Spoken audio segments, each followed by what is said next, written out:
नमस्कार, मेरो नाम प्रकृति मैनाली र आजको यो पोडकास्ट संस्करणमा यहाँहरू सबैलाई स्वागत गर्न चाहन्छु। यहाँलाई जानकारी नै छ, हामी वाइज प्लेटफर्म मार्फत महिला उद्यमशीलता प्रवर्धन गर्ने उद्देश्यसहित र आगामी दिनमा ग्रामीण उद्यमशीलता प्रवर्धन गर्ने अभियानमा विशेष रूपमा जुटेका छौँ।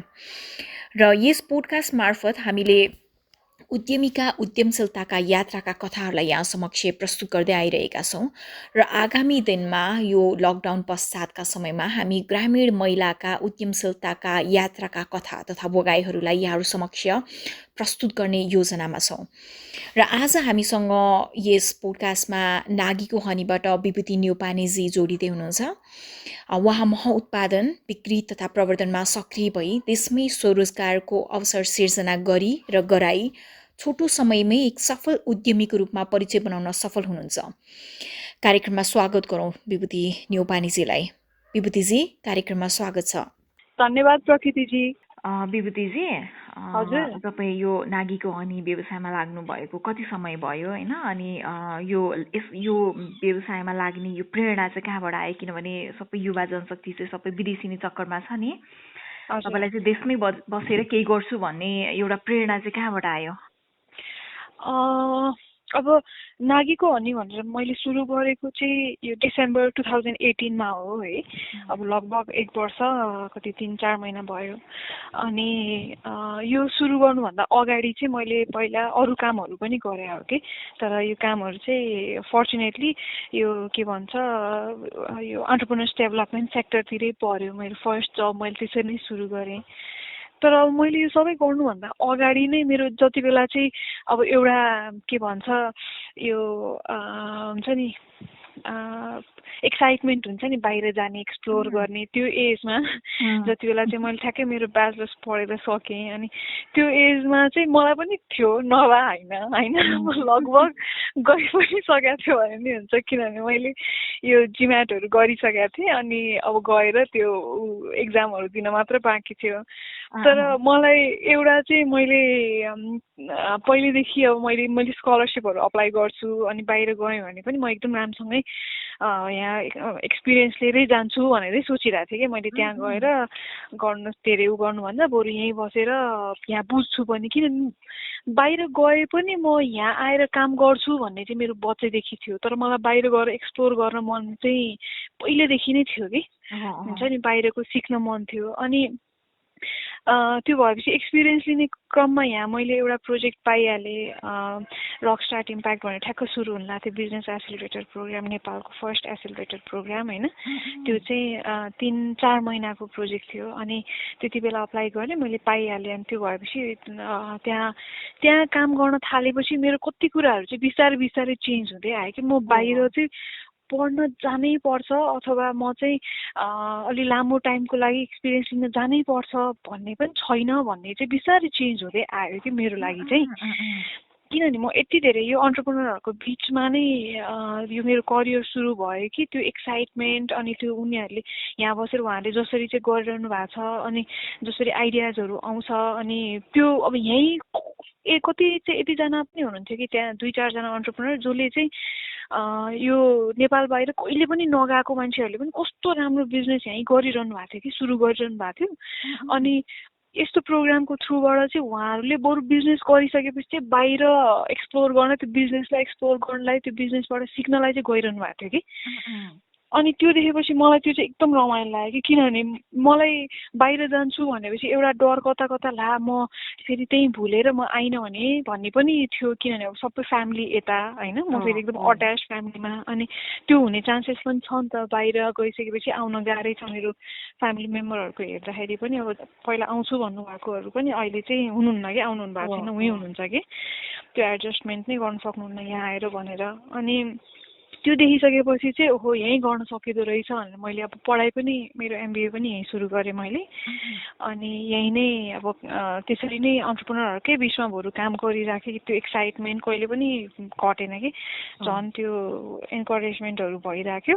अनि त्यो भयो अनि त्यसपछि बिस्तारै बिस्तारै बाहिर जाने अपर्च्युनिटीहरू पनि आयो यही बिजनेसकै लागि भएर सिक्नलाई गर्ने अपर्च्युनिटीहरू पनि आयो अनि त्यसपछि चाहिँ मलाई अब झन् अब बाहिर अलिअलि देखिया पनि छ अनि यहाँ यति धेरै चाहिँ के भन्छ अपर्च्युनिटी यति देखिया छ अनि त्यो भएपछि झन् मोटिभेसन हुन्छ कि एभ्री डे चाहिँ यहीँ गर्ने यहीँ बस्ने मोटिभेटेड भइन्छ अनि सो त्यस्तो भयो प्रोसेस चाहिँ जान त मन थियो पहिला एकदम एक्साइटिङ जर्नी भएर छ तपाईँको अनि कोभिडले कसरी तपाईँको दिनचर्या कसरी बित्दैछ यो बिजनेसमा कस्तो ह्याम्पर हुँदैछ होइन फाइनेन्सियली पनि कस्तो भइरहेछ अब हामीले चाहिँ यो अब नागीको हनीको चाहिँ आफ्नै आउटलेट भएन होइन हामीले यसरी नै क्याफेज रेस्टुरेन्ट्सहरूसँग अनि अब ओमाना बिएनडी जस्तै होइन हामीले त्यहाँ होमस्टेहरूमा चाहिँ कोलाबरेट गरेर हाम्रो आफ्नो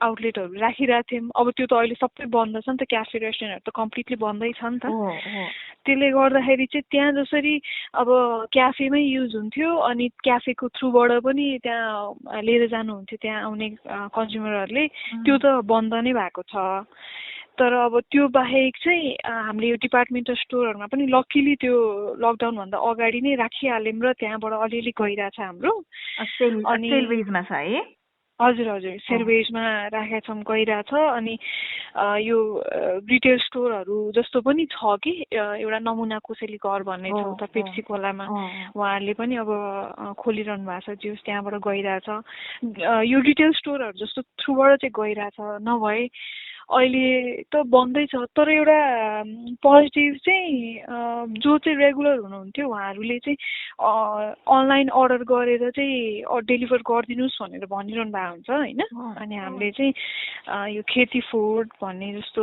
डेलिभरी च्यानलसँग चाहिँ कोलाबरेट गरेका छौँ जसको थ्रुबाट चाहिँ हामीले अहिले यो डेलिभर चाहिँ गराइरहेछौँ कि बन्द चाहिँ गराएको छैनौँ हामी आफै पनि गइरहेको हुन्छौँ कुनै कुनै बेलामा फ्यामिली फ्रेन्ड्सलाई त आफैले पनि दिन गइरहेको हुन्छौँ अनि यो स्ट्राटेजीहरू तपाईँहरूले केही हुन्छ नि यो बिचमा अलि सस्टेन गर्नलाई सबैलाई अलिक गाह्रो भइरहेछ भन्ने कुरा छ नि फाइनेन्सियली यसमा केही स्ट्राटेजीहरू चेन्ज गरेर अथवा के कसरी चाहिँ प्लानिङहरू कसरी बितिरहेछ अहिले यो बिजनेस पर्सपेक्टिभबाट तपाईँको टाइम अहिले त्यही हामी आज भर्खर यहाँ कति पछि अफिस आयौँ कि हामी पनि यहाँ अफिसमै छौँ अहिले अनि यो यहाँ के भन्छ कसरी गर्ने भनेर प्लानिङ नै गर्दैछौँ अब अहिले चाहिँ हामीले सोचेको चाहिँ कसरी भने अब पहिला त रेगुलरली चल्दाखेरि नर्मल भएर चल्दाखेरि त यो रिटेलहरू नै बढाउने भनेरै सोचिरहेको हुन्थ्यौँ होइन अब त्यो पनि नभइसकेपछि अहिले हामीले गरिरहेको चाहिँ हामीसँग जे छ त्यो कुरालाई नै स्ट्रङली लिएर जाऊँ पहिला सुरु भनेर चाहिँ अब हामीसँग एसोसिएटेड हुनुभएको चाहिँ हाम्रो कन्ज्युमरहरू रेगुलर कन्ज्युमरहरूलाई चाहिँ हामीले पर्सनली कुरा गरेर नै अब कसरी गर्न सकिन्छ हामीले के चाहिँ दिन सक्छौँ भनेर दिइरहेछौँ उहाँहरूलाई चाहिँ होइन कुरा गरिरहेछौँ उहाँहरूको फिडब्याकहरू लिइरहेछौँ किनभने पछि हामीलाई अब एउटा लेभलमा नर्मल हुँदै गइसकेपछि सजिलो भयो हामीलाई अलिकति स्ट्राटेजी बनाउन त्यति बेला चाहिँ अनि अर्को चाहिँ अब हामीले यो रिटेल स्टोर अनि त्योमा ध्यान दिँदाखेरि हामीले सिङ्गल कन्ज्युमरहरूलाई चाहिँ ध्यान दिन पाइरहेको थिएनौँ कि हामीले खासमा कसरी रिच आउट गर्ने अनि त्यो कुना काप्चामा कसरी रिच आउट गर्ने भन्ने कुरा अझै राम्रोसँग सोच्न पाइरहेको थिएनौँ हामीले भ्याइरहेको थिएनौँ अब त्यो कुरालाई चाहिँ अब चाहिँ फुल अन लिएर जाने भन्ने हिसाबमा चाहिँ सोचिरहेछौँ त्यो भएर अब कोही यस्तो रिटेल स्टोर हुनुहुन्छ जसले चाहिँ अब कोलाबरेट गरेर गर्न चाहनुहुन्छ अथवा चाहिँ नयाँ प्रडक्टहरू थप्न चाहनुहुन्छ भने उहाँहरूसँग हामीले पर्सनल्ली नै अब अहिले त फ्रेन्ड्स फ्यामिलीको थ्रुबाट नै लिङ्क भएर बनाएर अनि जाँदै पनि छौँ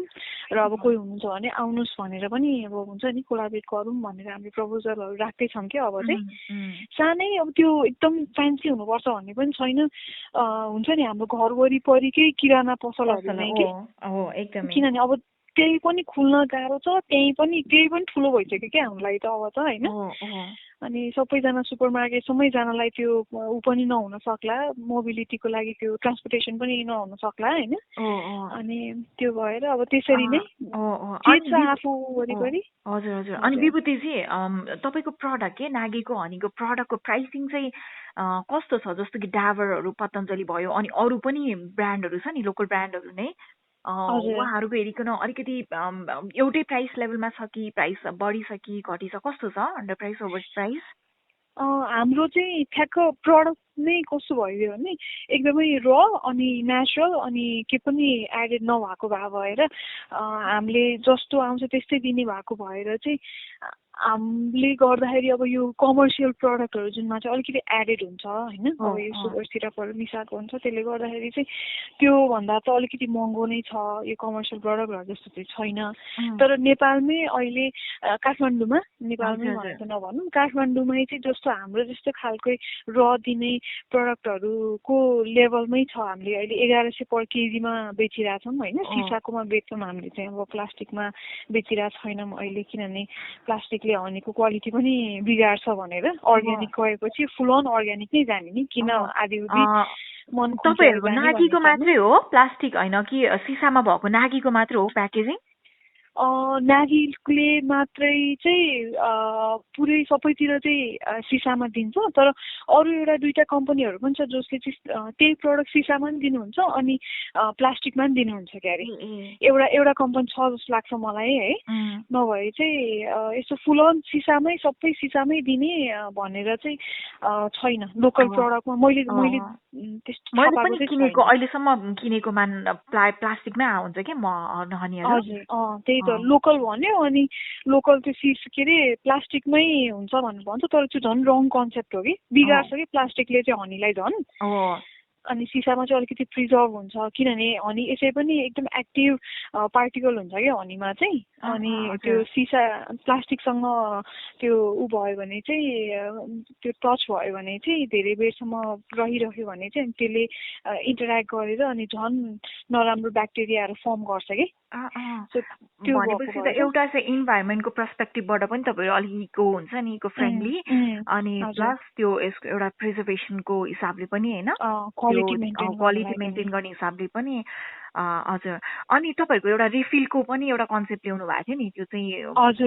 एउटा एकदमै युनिक अहिलेसम्म नसुनेको कन्सेप्ट त्यो रिफिल गरेर हैन त्यो गर्दाखेरि चाहिँ अब एक्स्ट्रा प्याकेजिङहरु वेस्टहरु भएन अनि त्यो पनि एकदमै राम्रो कन्सेप्ट ल्याउनु भएको थियो अनि विभूति चाहिँ हामीले अनि अर्को कुरा गरेका थियौँ नि यो च्यालेन्जको कुरामा चाहिँ तपाईले मार्केटको च्यालेन्जमा चाहिँ पतञ्जलि र उसको कुरा गर्नुभएको थियो हैन त्यसमा त्यो हाफ पार्ट चाहिँ उतापट्टि थियो त्यो हाम्रो त्यो ट्रान्स हुनै भएन MP3 मा गएन मलाई त्यो मार्केटको च्यालेन्जको कुरा पनि भनिदिनु होला अनि एज अ वुमन हुन्छ नि तपाईलाई वुमन एन्टरप्रेन्योर भएर काम गर्दा चाहिँ कुनै बेलामा चाहिँ अपर्च्युनिटी अथवा च्यालेन्जेस कस्तो फेस गर्नु भएको छ त्यो पनि बताइदिनु न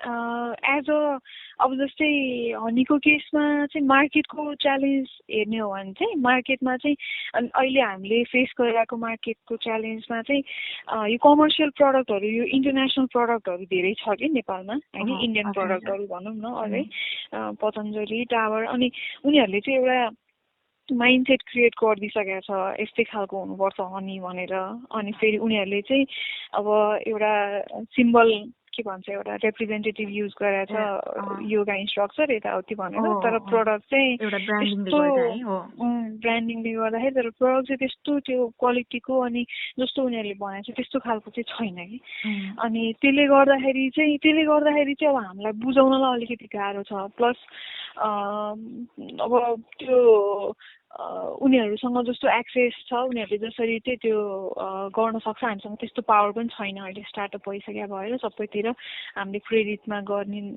नसक्ने भएको भएर अथवा पैसा त्यसरी रिसोर्सेस त्यसरी नभएको भएर पनि हामीले सबैतिर त्यसरी राख्न पनि गाह्रो भइरहेछ होइन त्यसले गर्दाखेरि नि अलिकति कन्ज्युमरहरूसँग अलिकति रिच आउट हुन अझै पनि गाह्रो चाहिँ भइरहेछ तर च्यालेन्ज साथसाथै पोजिटिभ चाहिँ के पनि छ भने मान्छेहरूले अब यो कोभिडले गर्दाखेरि त झन् बुझिरहेछन् कस्तो चाहिँ हुनुपर्छ के चाहिँ खानुपर्छ अब त टाइम छ नि त मान्छेहरूसँग हरेक कुरा एनालाइज गरेर हरेक कुरा रिसर्च गरेर गर्ने भइसकेपछि मान्छेहरूले बुझिचलाउनु भएको छ कन्ज्युमरहरूले होइन अनि त्यो भएर इन्क्रिज पनि भइरहेछ हाम्रो अहिलेलाई चाहिँ त्यो एउटा भयो च्यालेन्ज साथसाथै अलिकति एउटा के भन्छ पोजिटिभ रे अफ होप होइन हजुर अनि त्यो भयो अनि अर्को challenge as a woman entrepreneur चाहिँ गाह्रो पनि छ सजिलो पनि छ है गाह्रोको केसमा चाहिँ कस्तो भइदिन्छ नि भर्खरै सुरु गरे अब त्यस्तो ठिकै एज हो होइन, 20s मै छु म।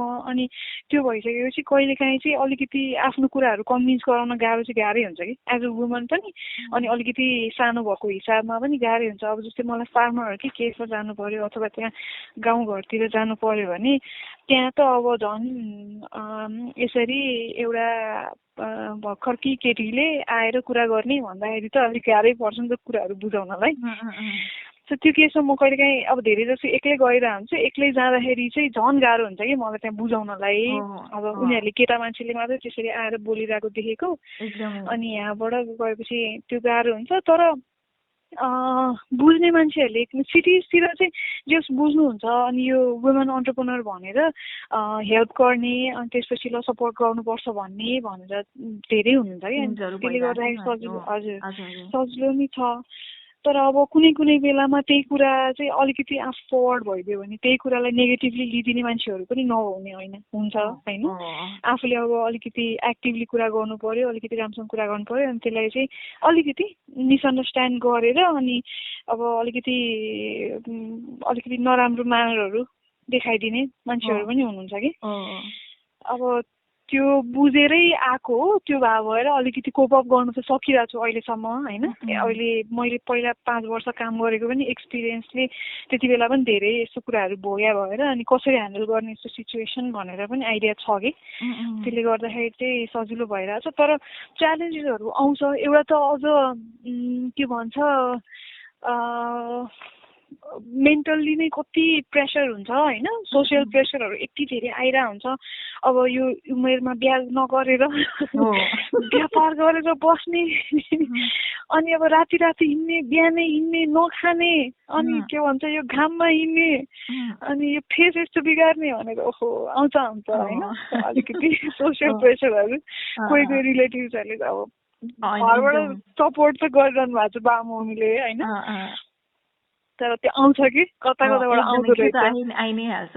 अब अर्को च्यालेन्ज भनेर चाहिँ यतापट्टि हाम्रो अब फार्मरहरूको साइड अथवा प्रड्युसरहरूको साइडमा चाहिँ कस्तो भइदिन्छ भने त्यहाँ चाहिँ प्राइसिङ तोक्ने त्यस्तो केही पनि छैन क्या अहिलेसम्म, अब मलाई थाहा भएन अनुसार होइन। अनि जसले गर्दाखेरि चाहिँ अब हामी जस्तो भर्खरै स्टार्ट गर्न लागेको हरूलाई चाहिँ अलिकति गाह्रो पर्छ कि, किनभने प्राइस अब आफ्नै हिसाबमा अब हाम्रो चाहिँ बार्गेनिङ पावर अहिले अलिकति कम हुन्छ, किनभने हामीले अब त्यस्तो धेरै अर्डर गर्न सक्दैनौँ, त्यस्तो धेरै लिन सक्दैनौँ फार्मरहरूको थ्रुबाट होइन। पुरै उठाउनु पर्ने हुन्छ त्यहाँबाट, त्यसरी उठाउनु सक्दैनौँ। त्यो भइसकेपछि चाहिँ त्यो कुनै फिक्स प्राइस नै छैन कि, उहाँहरूले अब आफ्नै हिसाबमा गरिदिनुहुन्छ। तर अब धन्न हाम्रो साइडमा अझै पनि अलिकति लकी नै भइरहेछ, बुझिदिनु भइरहेछ र अनि अलिकति मिलाएर दिइरहनु भएको हुन्छ होइन। नभए चाहिँ अब अलिकति त्यस्तै फार्मरहरू भयो भने चाहिँ अलिकति गाह्रै हुन्छ कि त्यो प्राइसिङ नगरेको भए भएर, रेगुलेट नगरेको भए भएर। सो त्यो एउटा पार्टमा त्यो छ। अर्को भनेको चाहिँ अब मेन च्यालेन्ज भनेको चाहिँ नेपालमा यो कुनै पनि खाद्यान्न चाहिँ अब राम्रोसँग टेस्ट गर्ने अथवा सर्टिफाइड जसले गर्दाखेरि चाहिँ हामीले नेपालको सर्टिफिकेट देखाएर एटलिस्ट इन्डियासम्मै लिएर जान पाऊँ अथवा बाहिर कुनै ठाउँमा लिएर जान पाऊँ भन्यो भने पनि छैन क्या हामीसँग होइन। हनीको केसमा त झन् छँदै छैन। अब हनीको केसमा कस्तो साह्रै चाहिँ हामी ब्याकवर्ड छौँ भने हामीले रेगुलर हनी बेच्यो भने चाहिँ खाद्यान्न नेपालमै बेच्नलाई पनि रेगुलर हनी बेच्यो भने चाहिँ खाद्य विभागको थ्रुबाट हामीले के भन्छ टेस्ट गराएर अनि त्यहाँबाट सर्टिफिकेट लिएर बेच्न चाहिँ मिल्छ। तर अब हाम्रो यो अलिकति इनोभेटिभ भइदिने बित्तिकै त्यहाँ पनि गाह्रो पर्यो क्या हामीलाई। हामीले यो जुन चाहिँ इन्फ्युज हनी भनेर निकाल्यौँ हामीले, यो इन्फ्युज हनी चाहिँ नेपालमै अहिलेसम्म कसैले गरेको छैन अरे। अनि त्यो भइसकेपछि उहाँहरूले के मापदण्डको आधारमा चाहिँ यसलाई टेस्ट गर्ने त? यो त अब हनीमा पनि परेन। अब किनभने जिन्जर गार्लिक भनिसकेपछि यो अलिकति अरू कुराहरू पनि हर्बल कुराहरू भनेको छ, इन्फ्युज भन्छ अरू कुरा पर्यो। अरू कुरा पर्ने बित्तिकै हनीको मापदण्डमा राखेर यसलाई हामीले सर्टिफिकेट दिन मिल्दैन। अरू केमा गर्ने त? अब त्यो हिसाबको हामीसँग त्यो कानुन नियमन गर्ने त्यस्तो केही कानुन नै बनाएको छैन। छैन त्यसको छैन लागि है बनेकै छैन। तपाईँले यो भनिराख्दाखेरि मलाई एउटा कुरा के भन्न मन लाग्यो भने जस्तो कि हनीको होइन यो कुरा गरिराख्नु हुँदाखेरि Nepal trade integration strategy 2016 NTIS 2016 को चाहिँ 12वटा प्रायोरिटी सेक्टरमा भनेर नेपालको चाहिँ हनी भनेको चाहिँ एक्सपोर्ट पोटेन्सियल सेक्टर भनेर छुट्याएछ नि हनीलाई त होइन। तपाईँ यो भनिराख्दाखेरि कस्तो अचम्म लाग्ने क्या सुन्दाखेरि। त्यही भने अनि त्यही भित्रै अब बेच्नै गाह्रो छ, यसलाई सर्टिफाइड गराउनै गाह्रो छ भने बाहिर लिएर जान त अब हामीले कसरी कुन अब नेपालले नै एउटा केही सर्टिफिकेट दियो भने पनि हामीसँग एटलिस्ट यो छ भनेर जान सजिलो हुन्थ्यो होइन। जबकि बाहिरबाट यति धेरै अर्डरहरू आइरहेछ कि बाहिर लिएर जाने मान्छेहरूले हामीलाई पनि यहाँ पठाउनु मिल्छ भने पठाइदेऊ अथवा हामी यहाँ हेल्प गरिदिन्छु राख भनेर आउने मान्छेहरू पनि छ के खासमा। अब यहीँ टेस्ट गर्न गाह्रो छ, अब बाहिर टेस्ट गर्न पठाउनु पर्छ, बाहिर टेस्ट गर्न अब त्यही अनुसार पैसा चाहियो, त्यो गाह्रो हुन्छ होइन। त्यसमा चाहिँ टाइम कन्ज्युमिङ हुन्छ, आफूले चिनेको हुँदैन अनि त्यो गाह्रो कि अब मलाई बाहिर पठाउने भने त अझै पछिको कुरा हुन्छ, त्यो एक्सपोर्ट गर्ने भने यही नेपालभित्रै बेच्नलाई पनि अहिले अब सर्टिफाइड गरेर यही नेपालकै लाइसेन्स लिएर बेच्नलाई पनि टाइम लागिरहेछ क्या हामीलाई चाहिँ, गाह्रो भइरहेछ। अनि जुन तपाईँको हनीको प्रोडक्सन चाहिँ के यो सर्ट प्रोडक्सन छ कि सरप्लस प्रोडक्सन छ तपाईँको अहिलेसम्म?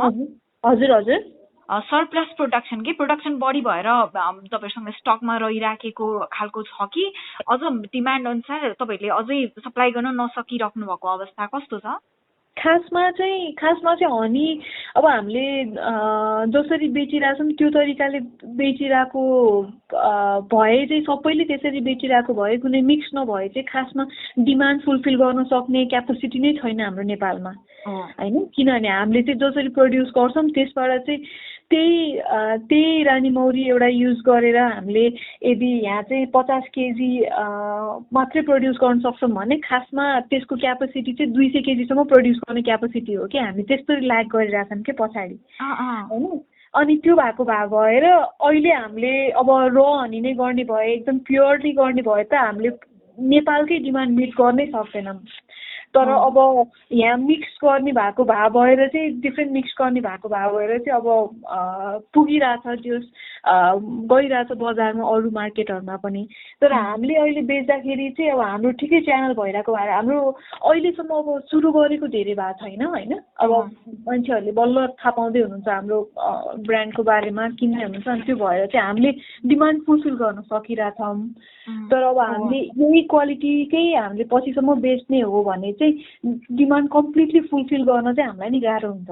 किनभने हामी मिक्स नगर्ने भन्ने नै हो, हामीले अर्ग्यानिक नै बेच्ने हो, प्योर नै बेच्ने हो भन्ने हिसाबमै चलिरहेको हो। त्यो भइसकेपछि चाहिँ मौरीले कुनै पनि मौरीले हुन्छ नि कहीँ पनि जति नै मौरी राखे पनि त्यत्रो धेरै प्रड्युस गर्ने नै हुँदैन कि, किनभने जति फुल हुन्छ त्यति नै मह आउने त हो होइन। सिजन अनुसार चेन्ज हुन्छ। फेरि यो पानी पर्दियो भने ठ्याक्क अस्ति यो पालि त झन् कम हुनेवाला छ कि हनीको प्रडक्सन, किनभने ठ्याक्क यो जाडोको बेलामा हाम्रो चिउरीको चाहिँ जाडोको बेलामा प्रडक्सन हुन्छ होइन, हार्भेस्टिङ हुन्छ। त्यति बेला पानी पर्थ्यो, पानी परेपछि मौरी चर्न जान पाएन कि उता फुलमा भनेपछि अनि मह उत्पादनै कम भएको छ कि योपालि चाहिँ झन्। सो त्यस्तो कुराले गर्दाखेरि कम भइरहेको हुन्छ। अनि त्यो भएर अब अहिले हाम्रै केसमा हेर्दाखेरि चाहिँ अहिले चाहिँ डिमान्ड फुलफिल गरि नै रहेछौँ। हामीसँग स्टकमा पनि छ, जस रेगुलर गइ पनि रहेछ, ल्याउन पनि सकिरहेछौँ। तर अब बढ्दै गएपछि चाहिँ गाह्रो हुन्छ। अनि यो जुन छ नि नेपाल भनेको चाहिँ मैले हनीको बारेमा अलिकति स्टडी गर्दाखेरि नेपाल भनेको चाहिँ only country in the world होइन जहाँ चाहिँ हनी चाहिँ 70 मिटर्सदेखि 4200 मिटर्स अबभ सी लेभल के प्रोड्युस हुन्छ। अनि त्यो आफैमा एउटा यस्तो डिस्टिङटिभ ब्रान्डिङ हो नि त हाम्रो लागि त नेपालको, यानि क्लाइमेटको कन्डिसनले गर्दा पनि नेपालको हनी भनेको त बेस्ट अफ द बेस्ट होइन। यो एउटा यस्तो ब्रान्डिङ हुँदै पनि हामीले चाहिँ एक्सपोर्ट गर्ने पोसिबिलिटिज भएको भनेर एनटिआइएसले लिस्ट गर्दै पनि हामीले त्यो एउटा यत्रो ठुलो अपर्च्युनिटीलाई गुमाउनु भनेको आफैमा एउटा एकदमै च्यालेन्जिङ कुरा हो नेपालको इकोनोमिकको हिसाबले होइन, इकोनोमिक डेभलपमेन्ट को हिसाबले, फरेन करेन्सी चाहिँ बिट्याउने हिसाबले पनि हरेक हिसाबले यो एक्सपोर्ट लेड इन्डस्ट्रीहरूको त एउटा पोसिबिलिटी छुट्टै छ नि।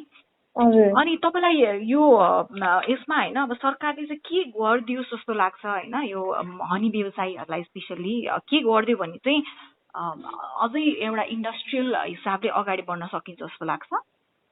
मलाई चाहिँ कस्तो लाग्छ भने हनीको केसमा भन्दाखेरि यो अलिकति मिक्स भएरै आउँछ होइन, किनभने हनी बाहिर हामीले पठायो भने पनि केमा पठाउने त भन्ने कुरा हुन्छ कि।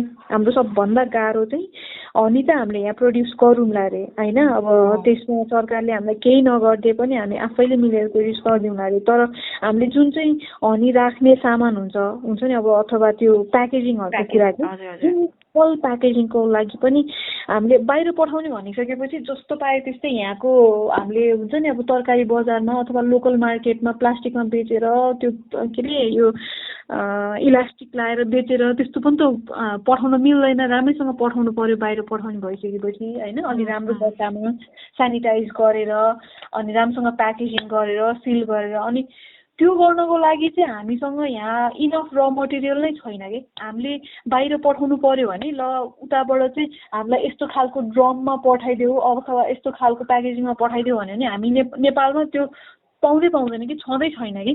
इनफ्याक्ट हामीले यो नेपालभित्रै हामीले कतै ट्रान्सपोर्ट गर्नु पर्यो भने पनि हामीसँग त्यो लेभलको के अरे प्याकेजिङ गर्नलाई अनि त्यसमा हालेर पठाउनको लागि नै हामीसँग सामानहरू हुँदैन होइन। अनि म्यानुफ्याक्चरिङको वाला केसमा चाहिँ अब त्यो बाहिरबाट लिएर आउनु अब नेपालमा हुँदैन ठिकै छ, तर इम्पोर्ट गर्दाखेरि पनि कति झन्झटिलो छ कि त्यो प्रोसेस, यत्रो लामो छ प्रोसेस है। अब के भन्छ हामी जस्तो स्टार्टअपलाई त झनै गाह्रो छ, किनभने त्यहाँ राख त्यो के अरे डिपोजिट गर, पैसा डिपोजिट गर, त्यसपछि त्यो सामानहरू लिएर आऊ अनि एकदमै धेरै स्टक पठाउनु पर्यो होइन, इन्भेस्टमेन्टको कुरा पनि आयो है। कुरा आयो। केही समय अगाडि के ठ्याक्क लकडाउन भन्दा 2 महिना जति अगाडि मैले एकजना अर्को हनी व्यवसायी हुनुहुन्छ, उहाँ धेरै वर्ष भयो उहाँले यो व्यवसायमा लाग्नुभएको, अनि मेरो उहाँसँग कुरा भएको थियो। अनि एकचोटि चाहिँ यस्तो एउटा अपर्च्युनिटी भन्ने कि यसलाई च्यालेन्ज भन्ने होइन, कस्तो भएछ भने उहाँहरूको हनी चाहिँ एकजना जर्मन एउटा कम्पनी एउटा इन्डस्ट्री भएको मान्छेले चाहिँ लानुभएको रहेछ कि जर्मनीमा। अनि उहाँले उता गएर टेस्ट गर्नुभयो अनि हनी एकदम राम्रो भयो क्या। त्यो हनी राम्रो भएपछि अनि उताबाट अर्डर मलाई यति मेट्रिक टन होइन कति समथिङ सम मेट्रिक टन पठाइदेऊ भन्ने कुरा आएपछि अनि अब यसलाई अपर्च्युनिटी भन्ने कि च्यालेन्ज भन्ने, अब नेपालभरिको सबै हनी के त्यसलाई कलेक्सन गर्यो भने पनि त्यो उनीहरूको मन्थली चाहिँ डिमान्डलाई प्रोड्युस गर्न सक्दैन क्या। अब अपर्च्युनिटी आउँदाखेरि यति ठुलो आउँछ कि त्यो आफैमा एउटा च्यालेन्ज भइदिन्छ होइन। त्यस्तो कुरा पनि उहाँले गर्नुभएको थियो। अनि जस्तो कि अब केही समय अगाडि चाहिँ हनी भनेको, किनभने मलाई नै याद छ होइन 3-4 वर्ष अगाडि होइन, 4-5 वर्ष अगाडि भनौँ न, प्योर हनी चाहियो भनेर अब त्यो त पूजाको लागि पनि चाहियो अनि मेरो अनि त्यसपछि त्यो डेली कन्जम्सनको लागि पनि चाहियो। त्यो हिसाबले मैले प्योर हनी चाहिँ त्यो एकजना दिदीको गाउँमा पाउँछ अरे भनेर अनि 5 माना हनी भनेर त्यस्तो पावर लगाएर के को कता चिनिया छ अनि त्यसरी जिगाउनु पर्थ्यो कि गाउँबाट हनी होइन। अहिले जस्तो कि तपाईँहरू जस्तो उद्यमीले यो व्यवसायमा लाग्नु भयो र जे भए पनि एउटा राम्रो गुणस्तरीय खाद्य पदार्थ हामीले खान पाइरहेछौँ नि। अनि त्यस्तो अवस्थामा होइन सरकारले चाहिँ एक हिसाबले चाहिँ स्मल फार्मर्सहरूलाई चाहिँ स्वरोजगारको अवसरको लागि भनेर 5वटादेखि 10वटासम्म बिहाइभ्स दिएर एउटा हनी उत्पादनलाई बढाउने भन्ने एउटा रणनीति अनुसार जुन काम सुरु गर्यो, जसले गर्दा धेरै फार्मर्सहरू एउटा स्वावलम्बन हिसाबले होइन स्वरोजगारको अवसर पाइरहनु भएको छ। अनि मैले देख्दाखेरि चाहिँ एउटा इन्डस्ट्रियल रूपमा चाहिँ यसलाई अगाडि बढाउनलाई एउटा च्यालेन्ज भनेको चाहिँ जुन सरकारले चाहिँ सानो फार्मर्सहरूलाई मात्र प्रमोट गर्ने पोलिसी लियो के। इन्डस्ट्रियल हनी फार्मिङलाई चाहिँ प्रोड्युस गर्ने अथवा चाहिँ प्रमोट गर्ने हिसाबको चाहिँ कुनै पनि त्यस्तो स्ट्राटेजीहरू सरकारी तर्फबाट बनेन, जसले गर्दा हामीले अलिक मास प्रोडक्सन गर्न सकौँ होइन। अनि त्यो पनि एउटा one of the biggest challenge हो कि जस्तो लाग्छ सरकारी तर्फबाट, तपाईँले भन्नुभएको जस्तै होइन। त्यो पनि एउटा मैले देख्दाखेरि चाहिँ एउटा च्यालेन्जिङ नै देखेको छु। र अबको हुन्छ नि सरकारी कदम भनेको अब कोभिड पछि चाहिँ धेरै नेपालीहरू विदेशबाट फर्किने कुरा हामी सुनिरहेछौँ नि, जुन आप्रवासीको रूपमा अथवा चाहिँ विदेशी खाडी मुलुकमा काम गर्न जानुभएको धेरैजना फर्किने कुरा छ। अनि यसो देखिन्छ कि हाम्रो जमिन चाहिँ बाँझो छ होइन, काम गर्ने हात खाली छ है। अनि यो कोभिडको टाइममा मात्रै हामीले 4 अर्बको त तरकारी मगाएर खान्छौँ भनेर सुनेको छ। फेरि अर्को समाचार आउँछ तरकारी चाहिँ बारीमा कुहियो भनेर है। यति सानो काम गर्नुपर्ने रहेछ कि त्यो एउटा सप्लाई चेन छ नि। अनि कृषि उत्पादनमा लागेको धेरै जसो जुम्मै उद्यमीहरूको चाहिँ कुरा सुन्ने हो भने एउटा च्यालेन्ज भनेको चाहिँ स्टोरेज होइन, अनि अर्को च्यालेन्ज भनेको चाहिँ बजार के बजारसम्मको एउटा पहुँच हुने हो भने धेरै मान्छेहरू यो कृषिमै के गरेर खाने थिए कि विदेशिनु पर्ने पनि थिएन है।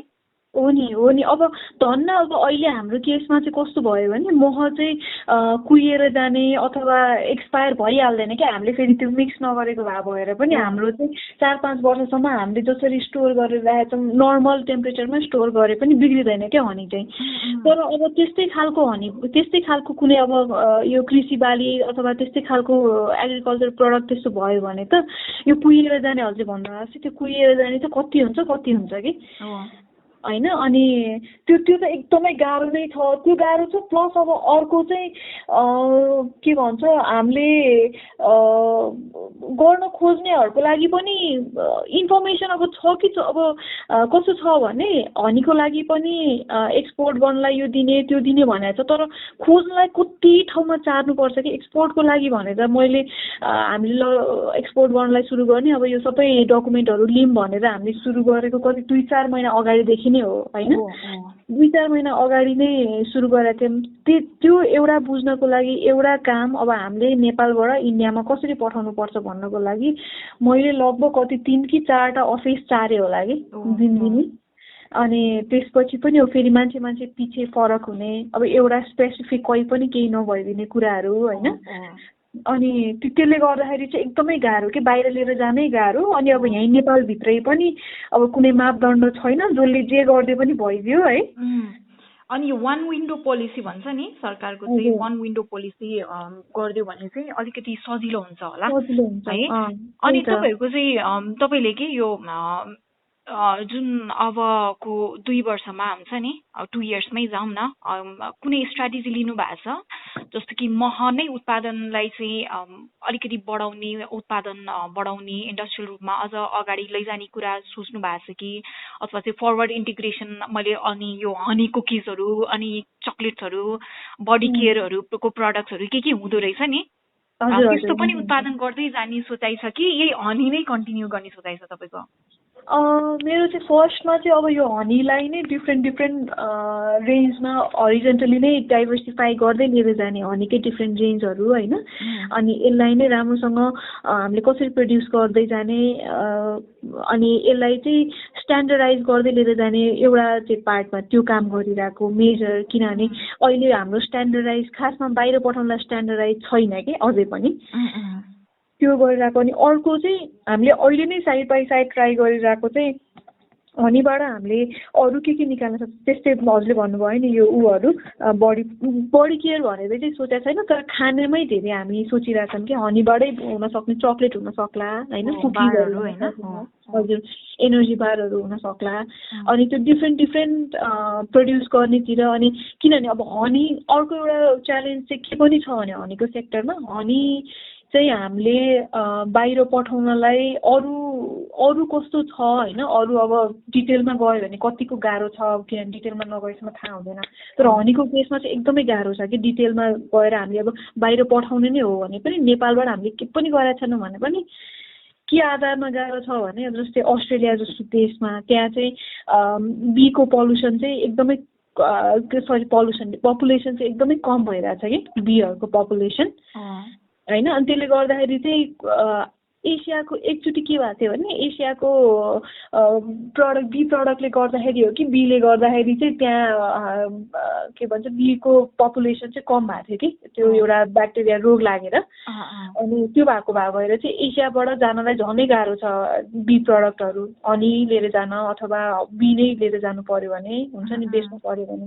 त्यो भएर स्ट्यान्डर्ड अलिकति राम्रो मेन्टेन गरेन भने हामीले एक्सपोर्ट गर्नलाई पनि गाह्रो छ। हामीले बाहिर लिएर गयो भने अनअफिसियली यो 60 साथीभाइहरूलाई नै बेच्ने हिसाबमा मात्रै गर्न सक्छौँ हामी, कुनै अर्गनाइजेसन अथवा त्यहाँ अफिसियली मार्टहरूमा राखेर बेच्न अझै पनि गाह्रो छ क्या हाम्रो यो स्ट्यान्डर्डाइज चाहिँ। अनि फेरि किनभने फुड बिजनेसको अर्को च्यालेन्ज भनेको चाहिँ धेरै जस्तो कन्ट्रीहरूको चाहिँ क्वारेन्टिन छ नि, फुडमा चाहिँ एकदमै स्ट्रिक्ट क्वारेन्टिनले गर्दा पनि धेरै युरोपियन कन्ट्रीहरूले होइन धेरै जस्तो नेपालको स्ट्यान्डर्डलाई मान्छ कि मान्दैन भन्ने कुरा पनि एउटा अर्को च्यालेन्ज भयो है। मान्दैन यस्तो गाह्रो कि मैले एकचोटि हाम्रो अस्ट्रेलियामा प्रोग्राम हुँदाखेरि अब त्यहाँको साथीहरूलाई चाहिँ गिफ्ट लिएर जाँदाखेरि हनी लिएर जाँदाखेरि हाम्रो त्यो अब एसियाबाट लिएर गयो हुन त मेरो पनि त्यति बेला गल्ती थियो, तर यस्तो स्ट्रिक्टली उनीहरूले राखेको थियो कि बी प्रडक्ट भनेर हामीले टिक लाउनै पर्ने, उनीहरूले प्रपर त्यहाँ चेक गरिसकेपछि बल्ल पठाउने रहेछ। अब हामी त अब लामो त्यो ट्राभल गरेर गएको त्यो बी प्रडक्ट भनेर त्यो देखेन क्या हामीले डिक्लेयर गर्ने ठाउँमा, मैले देखिनँ होइन। अनि मैले अरू ठाउँमा चाहिँ मैले लिएर आएको छु भनेर भने, तर त्यो स्पेसिफिक बी प्रडक्टमा टिक नलाएको भएर उनीहरूले अनि ल किन लिएर आयो भनेर उनीहरूले हामीलाई फाइनै लगाएको थियो कि खासमा। अनि त्यो चाहिँ के हो भने मैले त्यो डिक्लेयर नगरेको अनि अरू रेगुलर प्रडक्ट भएको भए त्यस्तो फाइन लाग्ने नै हुँदैन थियो, प्रब्लम हुँदैन थियो। तर हनीको मामलामा बीको मामलामा चाहिँ एकदमै स्ट्रिक्ट छ कि धेरै कन्ट्रीहरू। अनि त्यसले गर्दाखेरि चाहिँ त्यो एउटा काम, त्यो अब स्ट्यान्डर्डाइज गर्ने कसरी गर्ने एउटा भयो। त्यो साथसाथै त्यही मेनली फुडमा नै हामीले एक्सपान्ड गर्ने भनेरै सोचिरहेको छौँ, अरू यो बडी प्रडक्ट्सहरू भन्दाखेरि पनि, किनभने त्यो कम्प्लिटली डिफ्रेन्ट हुन जान्छ। अनि बरु फुडमा नै स्पेसलाइज गर्ने, फुडमा नै गर्ने हाम्रो इन्ट्रेस्ट पनि यता पर्टिकुलरली मेरो इन्ट्रेस्ट पनि फुडतिरै अलिकति म इन्क्लाइन छु कि। अनि त्यो भएर रिलेटेड डाइभर्सिफिकेसन नै सोल्युसन हुन सक्छ होइन। हामी जस्तो इन्भेस्टमेन्टदेखि हरेक कुराले अलिक कन्सटेन्ट भएको होइन स्टार्टअपहरूलाई गाह्रै हुन्छ। अनि महको चाहिँ अनुपात के कुन समयमा खायो भने त्यसको केही छ त्यस्तो डिसिप्लिन छ, बडी डिसिप्लिन हुन्छ नि दिनमा चाहिँ खाँदा? हजुर दिनमा चाहिँ कुन टाइममा खाँदा होइन, महको कुन समयमा कुन अनुपातमा प्रयोग गर्दा चाहिँ बडीले सबभन्दा राम्रोसँग चाहिँ यो त्यसको पौष्टिकता ग्रहण गर्ने कुनै विधि छ? अब जस्तै मैले क्वेसन नबुझेको चाहिँ महको भन्नाले त्यो मह लिएर आइसकेपछि कि हामीले जस्तै खाने तरिकामा चाहिँ खाने तरिकामा यस्तो हुन्छ। मह चाहिँ अब मेनली मान्छेहरूले चाहिँ बिहान खाली पेटमा अनि तातो पानीसँग मनतातो पानीसँग खायो भने चाहिँ त्यसले गर्दाखेरि एनर्जी दिन्छ क्या, किनभने यसमा त नेचुरल सुगर पनि हुन्छ नि त। अनि हामीले किन वर्कआउट गर्नु पर्यो भने बाहिर गएर अनि अलिकति एक्सर्साइज गर्नको लागि पनि यो खाएर गऱ्यो भने चाहिँ अलिक एनर्जी आउँछ कि गलिहाल्दैनौँ हामी होइन, त्यो एउटा हुन्छ।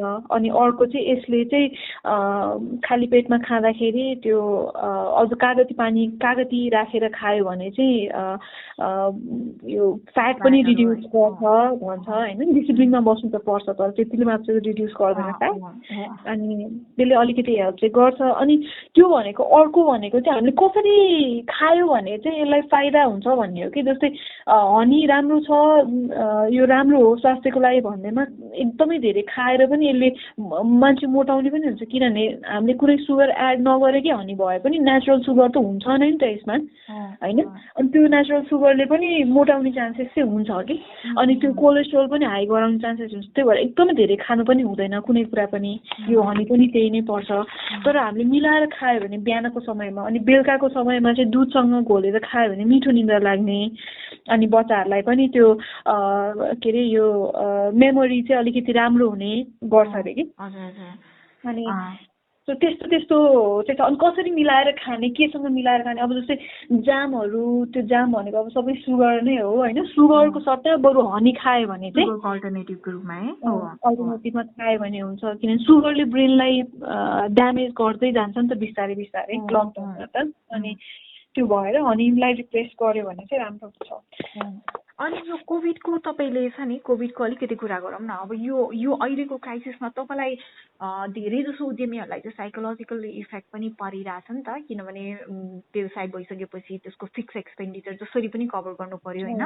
ब्याङ्कको इएमआई होइन, लोन ल्याएछ भने ब्याङ्कको इएमआई भयो, स्यालेरी रेन्टदेखि लिएर सबै फिक्स एक्सपेन्डिचरले गर्दाखेरि अनि त्योभन्दा पनि प्लस अब अनसर्टेन्टीले गर्दा कि कसरी के गर्ने भन्ने एउटा प्लानमा चलिरहेको थियो, अल अफ सडन हुन्छ नि त्यस्तो हुँदाखेरि साइकोलोजिकल्ली तपाईँलाई चाहिँ केही त्यस्तो फरक केही महसुस गर्नु भएको छ नि। अब बेला बेलामा झसङ्ग भइन्छ कि यसलाई कसरी लिएर जाने के गर्ने, किनभने अब हाम्रो चाहिँ यहाँ अनि जति चाहिँ उताबाट हामीले फार्मबाट लिएर आएको थियो त्यो सकिसक्यो कि लगभग सकिन थालिसक्यो होइन, सकिन थालिसक्यो। नयाँ ब्याच लिएर आउनु पर्ने बेला भइ नै सक्यो। अब उताबाट कसरी लिएर आउने, हामीले अब माथि यहाँ रेन्ट तिर्नु पर्ने हुन्छ जहाँ चाहिँ हामीले अफिस राखेको छौँ, स्टोर छ हाम्रो होइन, त्यो रेन्ट चाहिँ अब कसरी तिर्ने त। अनि अब यो स्यालेरीहरू नै अहिले त अब अलिअलि त सेल्स भइरहेछ, तर स्यालेरी कभर गर्ने रेन्ट कभर गर्ने चाहिँ आइसकेको छैन नि त। अनि कसरी स्यालेरी कभर गर्ने, अबको स्यालेरी कभर गर्नको लागि पनि कुनै त्यस्तो अब हुन्छ नि सरकारले ल यसरी गर भनेर फिक्स नै आइसकेको छैन। अब फुल नै हामीले जति हो बेसिक त्यस्तो दिनुपर्छ होइन, त्यो नै बेसिक नै कसरी दिने भन्ने कुराहरूले गर्दाखेरि चाहिँ अलिकति डिस्टर्ब चाहिँ गरिरहेको चाहिँ हुन्छ कि। अनि फुल अन जसरी बेच्न खोजिया हुन्छ त्यसरी फुल अन गर्न पाइँदैन, अब मिल्दा नि मिल्दैन होइन यो सिचुएसनमा। त्यसले गर्दाखेरि अलिकति डिस्टर्ब त गर्छ, साइकोलोजिकल्ली भइ पनि रहेछ भनौँ न, निद्रा नलाग्ने गाह्रो हुने होइन राति राति त्यस्तो त हुन्छ। अनि कस्तो देख्नु भएको छ भविष्य हुन्छ नि लास्ट मेसेज के एउटा अन्टरप्रेन्योर स्टार्टअपहरूलाई चाहिँ कोभिड पछि कोभिडको ड्युरेसनमा पनि हुन्छ नि एउटा पोजिटिभ के मेसेज हुन सक्छ, अनि त्यसपछि पनि भविष्यप्रति एउटा तपाईँको पोजिटिभ मोटिभेसन के हुन सक्छ? मलाई चाहिँ के लाग्छ भने अब जस्तै यो अहिले जति नै जे भए पनि सायद यो एउटा हाम्रो लागि चाहिँ सबैको लागि एउटा टाइम पाएकै हो हामीले होइन, सोच्नको लागि कसरी गरे। किनभने हामी एक्लै अब कन्ट्री एक्लै अथवा कुनै एउटा कम्पनी एक्लैले यसरी सफर गरिरहेको भए चाहिँ एकदमै गाह्रै हुने थियो होला। तर सबैले गरिरहेछ भनेपछि हामीले यो कोभिडबाट निस्किसकेपछि पनि एउटा सरकारले केही नियम लिएर आएन अथवा कुनै त्यस्तो हामीलाई चाहिँ सोल्युसनहरू भएन भने पनि हामी आफै नेपालीहरू त यस्तो के भन्छ प्रोएक्टिभ नै छौँ। कति केसमा हामीले आफैले नै मिलेर ल यसरी चाहिँ सल्भ गर्दै लिएर जाउँ, यो रेन्ट पनि यसरी गरौँ है भन्ने हिसाबमा समझदारीका हिसाबमा लिएर जान्छौँ जस्तो लाग्छ कि मलाई चाहिँ होइन। त्यो एउटा पोजिटिभ चाहिँ म देख्छु।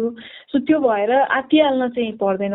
अनि अब अहिले त्यसपछि चाहिँ कसरी हाम्रो यो बिजनेसलाई चाहिँ कसरी चलाउने भन्ने हिसाबमा यो अहिले टाइममा नै बरु हुन्छ नि मैले चाहिँ के गरिरहेको छु भने हाम्रो हरेक कस्टमरहरूलाई चाहिँ गएर पर्सनली नै मेसेजहरू पठाएर कस्तो भयो त, अहिलेसम्मको एक्सपिरियन्स कस्तो भयो त भनेर पनि सोधिरहेको छु कि।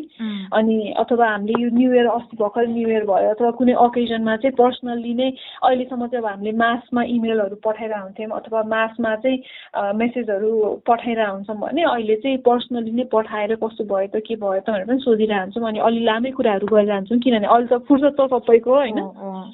अनि सोध्न आउनु भयो भने सोधिरहन्छु। त्यसले गर्दाखेरि चाहिँ अझै कस्टमर बुझ्नतिर अनि के खोजिरहनु भएको छ त भनेर पनि त्यो गर्न सकिन्छ। हामीले पर्सनल टच झन् दिन सक्ने बेला छ अहिले। अनि अर्को भनेर चाहिँ अब पछि गएर हामी के ल्याउन सक्छौँ त भनेर मजाले बसेर के भन्छ रिसर्च गरेर घरमै एक्सपेरिमेन्ट गरेर आफ्नै वरिपरिकै सर्कलमा एक्सपेरिमेन्ट गरेर जतिसम्म सकिन्छ होइन, त्यो नियम पनि तोड्न भएन, जतिसम्म सकिन्छ एक्सपेरिमेन्ट गरेर गर्न सकिने अवस्था छ। त्यो भएर आत्तिहाल्न पर्दैन, पछिको लागि चाहिँ स्ट्राटेजाइज गरेर गयो भने चाहिँ राम्रै हुन्छ। अनि प्लस हेल्दी बस्न पर्यो होइन। एकदमै त्यही त नि, घरमै बसेर पनि कस्टमर रिलेसन म्यानेजमेन्ट गर्नलाई त केही चिजले पनि रोकेन नि। अनि स्ट्राटेजीहरू होइन फ्युचर कता जाने कसरी गर्ने भन्ने कुरा एउटा अहिलेसम्म गरेको कामहरूमा हामी यति धेरै बिजी भयौँ होइन, बिजी छौँ नि त, एकदमै बिजी छौँ केही गर्न। अनि आफूले गरेको कामलाई रिफ्लेक्ट गर्न पनि कहिले पनि टाइम छैन। यो भनेको त यस्तो गोल्डन टाइम कि के गरेँ म कहाँ पुगेँ र म कहाँ पुग्ने भन्ने कुराको एउटा रिफ्लेक्ट गर्ने स्ट्राटेजीहरू बनाउने पनि एउटा गोल्डन अपर्च्युनिटी हो। फेरि पनि यो समय आउँदैन होइन। धेरै धन्यवाद विभूतिजी कार्यक्रममा जोडिनु भयो है। हजुरलाई पनि धेरै धन्यवाद मलाई इन्भाइट यसरी गरिदिनु भएकोमा। आजको कार्यक्रमबाट बिदा हुन चाहन्छु र साथसाथै हाम्रो कार्यक्रममा जोडिन चाहनुहुन्छ भने हामीलाई इन्स्टाग्राम र फेसबुकमा फलो गर्न सक्नुहुन्छ। Stay home, stay safe, have a good day.